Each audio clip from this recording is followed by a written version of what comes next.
ನಮಸ್ತೆ. ಗುಂಡ್ಮಣಿ ತೋಟ ಯೂಟ್ಯೂಬ್ ಚಾನಲ್ಗೆ ಸ್ವಾಗತ. ನಾನಿವತ್ತು ಈ ರೈಸ್ ಬೆಡ್ ಏರು ಮಡಿ ಅಂತ ಕರಿತೀವಲ್ಲ, ಅದನ್ನು ಹೇಗೆ ಮಾಡೋದಂತ ತಿಳಿಸ್ಕೊಡ್ತೀನಿ.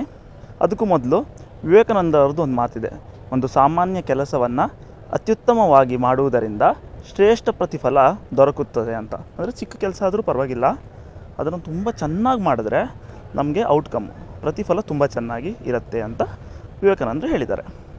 ಇಲ್ಲಿ ನಿಮಗೆ ಕಾಣಿಸ್ತಾ ಇದೆ, ಈಗ ನಾವು ಆಲ್ರೆಡಿ ಸ್ವಲ್ಪ ಕೆಲಸವನ್ನು ಮಾಡಿದ್ದೇನೆ. ಇದರಲ್ಲಿ ಹಂಚುಗಳು, ಹಳೆ ಹಂಚನ್ನು ಉಪಯೋಗಿಸಿದ್ದೀನಿ. ಇಲ್ಲಿ ರೈಸ್ ಬೆಡ್ಗೆ ಬೇರೆ ಬೇರೆ ಮೆಥಡ್ ಇದೆ, ನಾವಿಲ್ಲಿ ಹಂಚನ್ನು ಉಪಯೋಗಿಸಿ ಹೇಗೆ ಮಾಡೋದು, ಇದು ಹಳೆ ಹಂಚುಗಳು ಉಳಿದಿರುವಂಥದ್ದನ್ನು ನಾವು ತಗೊಂಡು ಮಾಡ್ತಾಯಿದ್ದೀವಿ. ಇಲ್ಲೊಂದು ಕಾಣಿಸ್ತಾ ಇದೆ, ಹೆಚ್ಚು ಅಡಿಗಡೆ ಹುಗಿಯುವಂಥ ಅವಶ್ಯಕತೆ ಇಲ್ಲ. ಚಿಕ್ಕದಾಗಿ ಒಂದು ಟ್ರೆಂಚ್ ಮಾಡ್ಕೊಬೇಕು, ಒಂದು 3 ಇಂಚು ಗಾತ ಮತ್ತು ಒಂದು 1.5 ಇಂಚು ಅಗಲದಿರುವಂಥ ತುಂಬ ಚಿಕ್ಕ ಟ್ರೆಂಚ್ ಮಾಡಿಕೊಂಡು ಇದನ್ನು ನಾವು ಮಾಡ್ಬೋದು. ಇಲ್ಲಿ ನಿಮಗೆ ಕಾಣಿಸ್ತಾ ಇದೆ ಒಂದು ಈ ಸಮುದ್ರದಲ್ಲಿ ತೆರೆಯ ಆಕೃತಿ ಇರುವಂಥದ್ದು ಕೆಳಗಡೆ, ಮತ್ತು ಪಕ್ಕದಲ್ಲಿ ಸ್ಲಾಟ್ ಇರುತ್ತೆ. ಈ ರೀತಿ ಸ್ಲಾಟ್ಲಿ ಸ್ವಲ್ಪ ಮಣ್ಣೆಲ್ಲ ಇದ್ದಾಗ ನಾವು ಸ್ವಚ್ಛ ಮಾಡ್ಕೊಬೇಕು. ಹಳೆ ಹಂಚಾಗಿರೋದ್ರಿಂದ ಸ್ವಲ್ಪ ಮಣ್ಣು ಕಸ ಎಲ್ಲ ಇದೆ, ಹಾಗಾಗಿ ನಾವು ಸ್ವಚ್ಛ ಮಾಡಿಕೊಂಡು ಇನ್ನೊಂದು ಹಂಚನ್ನು ಅಲ್ಲಿ ಆ ಜಾಯಿಂಟಲ್ಲಿ, ಅಂದರೆ ಇಲ್ಲಿ ಎಲ್ಲಿ ಹಂಚುಗಳು ಸೇರ್ತವೆ ಆ ಕೂಡುವಂಥ ಸ್ಥಳದಲ್ಲಿ ಅದು ತಯಾರಿ ಆಗಿರುವಾಗಲೇ ಅಲ್ಲಿ ಸ್ಲಾಟ್ ಕೊಟ್ಟಿರ್ತಾರೆ. ಯಾಕಂದರೆ ನೀರು ಒಳಗಡೆ ಬರಬಾರ್ದು ಅನ್ನೋ ಒಂದು ಕಾರಣಕ್ಕಾಗಿ ಅವ್ರು ಮಾಡಿರ್ತಾರೆ.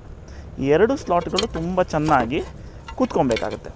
ಆವಾಗ ನಮ್ಮ ಇಡೀ ಏರು ಮಡಿ ಏನಿರುತ್ತೆ ಅವು ಬೀಳೋದಾಗಲಿ, ಹಂಚು ಜಾರೋದಾಗಲಿ, ಅಥವಾ ಹಾಕಿರುವಂಥ ಗೊಬ್ಬರಗಳು ಹೊರಗಡೆ ಹೋಗೋದಾಗಲಿ, ಇಲಿ ಹೆಗ್ಲಗಳು ತರಿಯೋದಾಗಲಿ ಇನ್ನೂ ಆಗಲ್ಲ.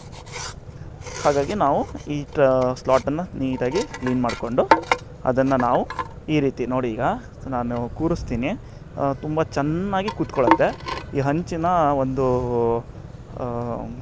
ನಮಗೆ ಉಪಯುಕ್ತವಾದಂಥ ಕೆಲಸ ಆಗುತ್ತೆ ಈ ಹಳೆ ಹಂಚುಗಳಿಂದ. ಇದು ಈ ರೀತಿ ಚೆನ್ನಾಗಿ ಕೂತ್ಕೊಳ್ಳುತ್ತೆ. ಇದನ್ನು ನಾವು ಮಣ್ಣೊಳಗಡೆ ಇದೇ ರೀತಿ ಕೂರಿಸ್ಬೇಕು. ಆದರೆ ಒಂದು ಗಮನದಲ್ಲಿ ಇಟ್ಕೊಬೇಕು, ಇದರಲ್ಲಿ ಈ ಏನು ತೆರೆಯ ಆಕೃತಿ ಏನಿದೆ ಅಂತ ನಾನು ಹೇಳಿದ್ನಲ್ಲ, ಅದು ನೋಡಿ ಈ ಭಾಗ ಕೆಳಗಡೆ ಹೋಗಬೇಕು. ಯಾಕೆ ಅದು ಕೆಳಗಡೆ ಹೋಗಬೇಕು ಅಂದರೆ ಅದ್ರ ಮೇಲ್ಗಡೆ ನಾವು ಮಣ್ಣನ್ನು ಹಾಕೋದಿರುತ್ತೆ.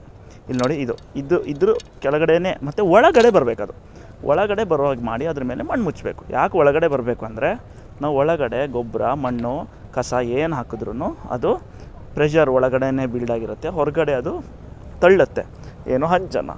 ಈ ತೆರೆ ಆಕೃತಿಯನ್ನು ಒಳಗಡೆ ಇಟ್ಟು ಅದ್ರ ಮೇಲೆ ಮಣ್ಣನ್ನು ಒತ್ತಿದಾಗ ಅದು ಹೊರಗಡೆ ಹೋಗೋದಕ್ಕೆ ಬಿಡೋದಿಲ್ಲ. ಆಮೇಲೆ ಈ ರೀತಿ ಇರುವಂಥ ಸ್ಲಾಟು, ಈ ಡಬಲ್ ಸ್ಲಾಟ್ ಹಂಚುಗಳು ಸಿಗುತ್ತೆ, ಸಿಂಗಲ್ ಸ್ಲಾಟ್ ಹಂಚುಗಳು ಇರ್ತವೆ. ಈ ರೀತಿ ನಾವು ಸೇರಿಸ್ಕೊತ ಹೋಗಬೇಕು. ಒಂದು ಸ್ವಲ್ಪ ಮಣ್ಣು ಹಾಕ್ಕೊಂಡು ಫುಲ್ಲು ಸೇರಿಸ್ಕೊಬೇಕು ನೀಟಾಗಿ. ಎಲ್ಲವೂ ಚೆನ್ನಾಗಿ ಕೂತ್ಕೊಂಡಿದೆ ಅಂತ ಗೊತ್ತಾದ ಮೇಲೆ ನಾವು ಗಟ್ಟಿಯಾಗಿ ಅದನ್ನು ಮಣ್ಣನ್ನು ಹಾಕಬೇಕು. ಪ್ರಾರಂಭದಲ್ಲಿ ಸ್ವಲ್ಪ ಒಳಗಡೆನೇ ಅದನ್ನು ಬಗ್ಸಿ ಇಟ್ಟು ಮಾಡಿದ್ರೆ ನಂತರ ಒಳಗಡೆ ಗೊಬ್ಬರ, ಮಣ್ಣು ಎಲ್ಲ ಹಾಕುವಾಗ ಅದು ಹೊರಗಡೆ ಬಾಗುತ್ತೆ. ಸ್ವಲ್ಪ ಒಳಗಡೆ ನೇರ ಇಡೋದಕ್ಕಿಂತ ಸ್ವಲ್ಪ ಒಳಗಡೆ ಇಟ್ಟು ಅದನ್ನು ಮಾಡಿದ್ರೆ ತುಂಬ ಚೆನ್ನಾಗಿರುತ್ತೆ. ಇಲ್ಲಿ ನಿಮಗೆ ಕಾಣಿಸ್ತಾ ಇದೆ, ಈಗ ಪೂರ್ಣ ಆಗಿದೆ ಕೆಲಸ. ದಾರಿಗೆ ಒಳಗಡೆ ಹೋಗೋದಕ್ಕೆ ಸ್ವಲ್ಪ ದಾರಿ ಇಟ್ಕೊಂಡಿದ್ದೀವಿ ಸುತ್ತ. ಆಮೇಲೆ ನಾವು ಇದನ್ನು ಕವರ್ ಮಾಡ್ತೀವಿ ಶೇಡ್ ನೆಟ್ಟಲ್ಲಿ. ಇದನ್ನು ನಾವು ನಮ್ಮ ಮೋಹಿತ್ ನಗರ ಅಡಿಕೆ ಗೋಟನ್ನು ಬೆದೆ ಹಾಕೋದಕ್ಕೋಸ್ಕರ ಮಾಡಿರೋದು. ಗೊಬ್ಬರ ಎಲ್ಲ, ಮಣ್ಣು ಎಲ್ಲ ಹಾಕಿ ಆಗಿದೆ. ಈಗ ನಾನು ಮುಂದಿನ ವೀಡಿಯೋದಲ್ಲಿ ನಿಮಗೆ ಮೋಹಿತ್ ನಗರ ಅಡಿಕೆಯನ್ನು ಬೆದೆ ಹಾಕೋದು ಹೇಗೆ ಅನ್ನೋದ್ರ ಬಗ್ಗೆಯೂ ನಾನು ಮಾಹಿತಿಯನ್ನು ಕೊಡ್ತೀನಿ ನಿಮಗೆ. ಈಗ ತುಂಬ ಚೆನ್ನಾಗಿ ಬರ್ತಾಯಿದೆ ಏರ್ ಮಡಿ. ಇನ್ನು ನಾವು ಇದರಿಂದ ತುಂಬ ಉಪಯೋಗ ಇದೆ ಗಿಡಗಳಿಗೆ. ಯಾಕೆ ಏರ್ ಮಡಿ ಮಾಡಬೇಕು ಅನ್ನೋದು, ಯಾಕೆ ಮಣ್ಣಲ್ಲಿ ನೆಡಬಾರ್ದು, ನೇರವಾಗಿ ನೆಲದಲ್ಲಿ ಯಾಕೆ ಏರ್ ಮಡಿ ಮಾಡಬೇಕು ಅಂದರೆ ಗೊಬ್ಬರ, ಕಸ ಏನಿದ್ರೂ ನಾವು ಹೊರಗಡೆಯಿಂದ ತಂದು ಇದಕ್ಕೆ ಲೋಡ್ ಮಾಡ್ಬೋದು. ತರಕಾರಿ ನೆಡೆಯೋ ಸಮಯದಲ್ಲಿ ನಾವು ಇದಕ್ಕೆ ತರಕಾರಿಯನ್ನು ನೆಡ್ಬೋದು. ಅದಕ್ಕೂ ಮೊದಲು ನಾವು ಏನೇನು ತ್ಯಾಜ್ಯಗಳು, ಕೃಷಿ ತ್ಯಾಜ್ಯಗಳು ಏನೇನು ಸಿಗುತ್ತೆ ಎಲ್ಲವನ್ನು ತಂದು ಇದಕ್ಕೆ ಹಾಕಿ ನಾವು ರೆಡಿ ಮಾಡ್ಕೊಬೋದು. ಇನ್ನೊಂದಂದರೆ ತುಂಬ ಚೆನ್ನಾಗಿ ಗಾಳಿ ಆಡೋದ್ರಿಂದ ನಮಗೆ ಗಿಡಗಳ ಬೇರಿಗೆ ತುಂಬ ಚೆನ್ನಾಗಿ ಗಾಳಿ ಸಿಗುತ್ತೆ ಮತ್ತು ಅವು ತುಂಬ ಚೆನ್ನಾಗಿ ಬೆಳಿತವೆ. ಇನ್ನೊಂದು, ನೀರು ಎಷ್ಟೇ ನೀರು ಕೊಟ್ಟರು ಅದು ಇಳಿದು ನೆಲಗಡೆಗೆ ಡ್ರೈನ್ ಆಗ್ತಾ ಇರುತ್ತೆ. ಕೆಳಗಡೆ ಡ್ರೈನ್ ಆಗೋದ್ರಿಂದ ನೀರು ನಿಂತು ಬೇರುಗಳಿಗೆ ತೊಂದರೆ ಆಗುವಂಥದ್ದು ಆಗೋದಿಲ್ಲ ಇದರಲ್ಲಿ. ಹಾಗಾಗಿ ಏರು ಮಡಿಯಲ್ಲಿ ನಾವು ಕೃಷಿ ಮಾಡೋದು ತುಂಬ ಉತ್ತಮವಾದದ್ದು. ಮತ್ತು ಇದು ಮುಖ್ಯವಾಗಿ ನಾವು ಯಾವುದೇ ಒಂದು ತರಕಾರಿ ಪದಾರ್ಥಗಳನ್ನು ನೆಡ್ತೀವಿ ಅಂದರೆ ಇದು ಏರು ಮಡಿ ತುಂಬ ಚೆನ್ನಾಗಿ ಅದು ಗಿಡಗಳಿಗೆ ಸಹಾಯ ಮಾಡುತ್ತೆ. ಹಾಗಾಗಿ ನಾವು ಈ ರೀತಿ ಏರು ಮಡಿಯನ್ನು ಮಾಡಿಕೊಂಡು ಬೇರೆ ಬೇರೆ ವಿಧದ ಗಿಡಗಳನ್ನು, ತರಕಾರಿಗಳನ್ನು, ಹೂವಿನ ಗಿಡಗಳನ್ನು, ಮಲ್ಲಿಗೆ ಗಿಡಗಳನ್ನು ಇದರಲ್ಲಿ ಬೆಳೆಸ್ಬೋದು. ಸೊ ನಾನು ಈಗ ನಿಮಗೆ ಚಿಕ್ಕದಾಗಿ ಒಂದು ವೀಡಿಯೋವನ್ನು ಕೊಟ್ಟಿದ್ದೀನಿ.